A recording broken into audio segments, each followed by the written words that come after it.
The last video may have got you thinking about using the quick workout for reasons other than boosting energy. This would be a mistake.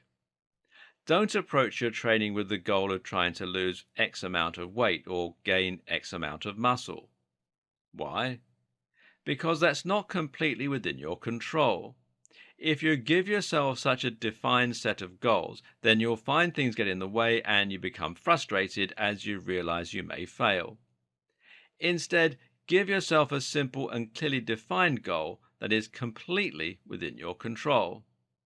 For instance, do the quick workout 4 times a week. That's it, your only goal.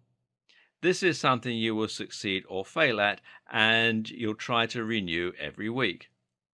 If you do that long enough, you'll find that the bigger goals, like weight loss and muscle mass, take care of themselves.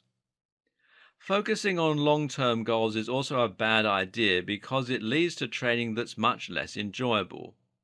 Try to forget why you're going to the gym and just enjoy being there so that it's its own reward.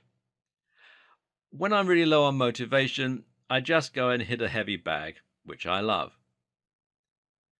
A little tip: if you're feeling very low on energy and you can't get the motivation to hit the gym, then try watching something that motivates you. The Rocky 4 training montage tends to do the trick for me. This is called priming in psychology, and you can use the technique in other areas of your life too. Need to sit down to do some coding?